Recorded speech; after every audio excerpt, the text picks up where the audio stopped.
안녕하십니까? DBS 뉴스 임정현입니다. 올여름 전기요금이 4인 가구 기준으로 월 평균 8,368원 정도 줄어듭니다. 또 8만 천여 개 중소기업에 대해서는 8월부터 1년간 토요일에 사용하는 산업용 전기에 낮은 요금이 적용됩니다. 산업통상자원부는 주택용 전기요금은 올 7월에서 9월 석 달간, 중소기업들이 쓰는 산업용 전기요금은 올해 8월부터 1년간 한시적으로 내린다고 밝혔습니다. 이번 조치는 유가 하락에 따른 발전연료비 절감 부분을 국민에게 환원하는 차원이며 최근 경제 상황이 어려운 점도 감안한 것입니다. 특히 서민층과 중소산업체의 전기료 부담을 덜어줄 필요성이 커졌다는 점을 배경으로 설명했습니다. 농림축산식품부는 장마철 및 하절기 집중호우에 대비해 22일부터 7월 3일까지 구제역 AI 가축 매몰지에 대한 정부 합동 안전점검을 실시합니다. 농식품부는 이번 점검 시 매몰지 관리 실명제 및 매몰지 특별관리단 운영 등 지자체의 상시적인 매몰지 관리 실태를 점검해 매몰지 관리 주체인 지자체의 책임의식을 고취할 계획이라고 밝혔습니다.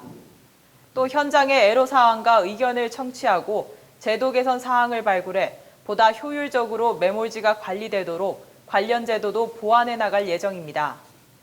행정중심 복합도시건설청은 산업통상자원부가 올해 공동주택을 대상으로 태양광 임대사업을 추진한다고 밝혔습니다. 태양광 임대사업은 입주민의 조기 투자 부담 없이 태양광 대여 사업자가 옥상 등에 태양광 발전시설을 설치하고 운영 및 관리까지 책임지는 민간주도 보급 사업입니다. 행복청은 탄소 저감 도시인 행복도시를 태양에너지와 지열 등 신재생 에너지의 적극적인 활용으로 오는 2030년까지 이산화탄소 배출량을 70% 감축하고 태양광 전력을 250메가와트 생산해 친환경 에너지 도시로 건설할 계획이라고 밝혔습니다. 강원 원주 지역 농산물 원주푸드가 더욱 안전해집니다. 올해부터는 원주푸드 인증을 받기 위해 토양과 농업용수에 대해 실시하는 안전성 검사는 물론 농산물 잔류농약까지 3가지 검사에 합격해야 합니다. 원주시 농업기술과에서는 농산물 안전성 분석실을 설치하고 원주푸드 인증을 받으려는 농업인을 대상으로 재배 단계부터 토양과 농업용수, 농산물 잔류농약 분석을 하고 있습니다. 조복경 원주시 농업기술과장은 안전성 검사에 단 한 건의 오류도 발생하지 않도록 최선을 다해 안심하고 구매할 수 있는 원주푸드 농산물이 될 수 있도록 하겠다고 말했습니다.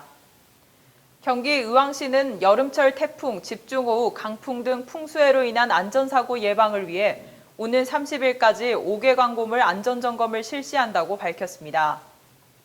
점검 대상은 인구 밀집 지역과 차량 및 보행자의 통행량이 빈번한 지역의 5개 광고물로 경수대로와 부곡중앙로 등 지역 내 주요 도로변을 중심으로 점검할 예정입니다. 이에 따라 시는 지난 19일부터 의왕시 광고협회와 함께 2개조 16명으로 민관 합동 안전점검반을 편성하고 사전 예방활동 및 계도 활동에 들어갔습니다. 점검반은 광고물 안전점검 기준에 따라 이상 유무를 체크한 후 노후 간판 등에 대해서는 자진 철거 또는 안전조치 보강을 권고할 계획이며 자율정비가 불가한 경우에는 철거 동의서 진구 후 시가 철거를 대행합니다. 경기 성남시는 폭염과 메르스에 무방비로 노출될 가능성이 있는 노숙인의 안전사고 예방을 위해 보호대책을 마련해 시행한다고 밝혔습니다. 시구 공무원과 노숙인 시설 종사자 등이 참여하는 세계반 18명의 노숙인 보호대책반을 꾸려 오는 9월 30일까지 운영합니다. 노숙인이 많이 보이는 모란역 주변, 야탐역 등 성남시 전역에서 노숙인 50여 명을 만나 상담 활동을 벌이고 손세정제와 생수, 개인위생용품을 나눠줄 예정입니다. 이정도 시 사회복지과장은 폭염과 질병으로부터 노숙인을 보호하고 자활시설 입소와 자활 프로그램 참여를 적극 유도해 자립과 사회복귀를 지원하겠다고 말했습니다. 충남 천안시는 메르스로 인해 입원 또는 자택격리된 79가구에 긴급 생계비 5,900만 원을 지원했다고 밝혔습니다. 이번 긴급 생계 지원은 메르스로 인해 자가나 병원에 격리된 가구를 위로하고 생활 안정을 돕기 위한 것으로 지원 금액은 4인 가구 기준 110만 원으로 1회 지원합니다. 또 격리자 가구에 대한 신속한 지원을 위해 현지 확인 생략, 법정 서류 격리 해제 후 제출 등 행정 절차를 최대한 간소화했습니다.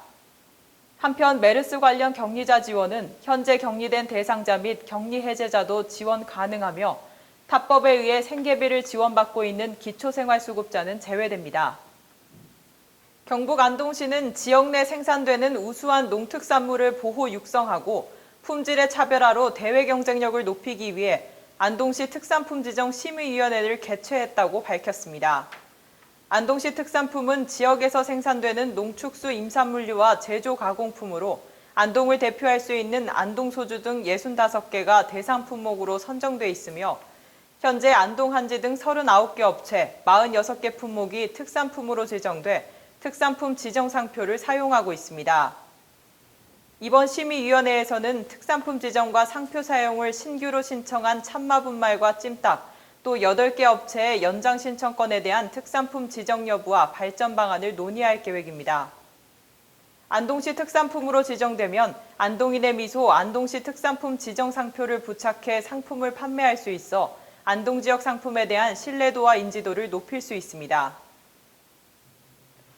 전라남도는 숲속의 전남 만들기 과제 중 하나로 추진하는 숲돌보미 사업이 주민과 기업, 학교, 단체 등의 높은 참여로 뜨겁게 달아오르고 있다고 밝혔습니다.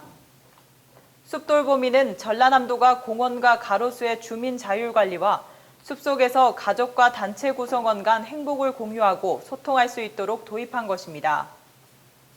윤병선 전라남도 산림산업과장은 주민들이 숲을 직접 가꾸면서 육체적, 정신적으로 건강해졌다는 감사의 표현을 해오는 분들이 많다며 숲돌보미 사업이 애양심도 높이고 숲 관리 예산을 줄이는 등 보이지 않는 효과가 대단하다고 말했습니다.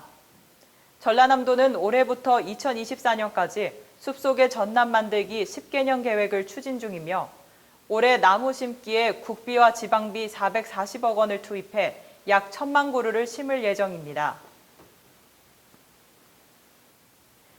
제주시 교육청은 학생 물놀이 안전사고 예방을 위해 동부, 서부, 중부지구 생활지도 선도단 소속 학생부장 및 생활지도교사 60여 명이 긴급 대응에 나섰다고 밝혔습니다. 이는 최근 무더위로 인해 바닷가를 찾는 학생들이 증가하고 있지만 안전요원이 배치되지 않아 사고 위험성이 높다는 판단에 따른 것입니다. 생활지도 선도단 협의회 교사들이 휴일을 반납하고 토요일과 일요일 해수욕장을 중심으로 물놀이 사고를 예방합니다. 관계자는 여름철 물놀이에서 학생들의 안전을 담보하기 위해 물놀이 안전에 대한 학부모와 지역사회의 관심과 이해가 필수적이라며 적극적인 협조를 요청하고 있다고 말했습니다. 뉴스를 마칩니다. 시청해주신 여러분 고맙습니다.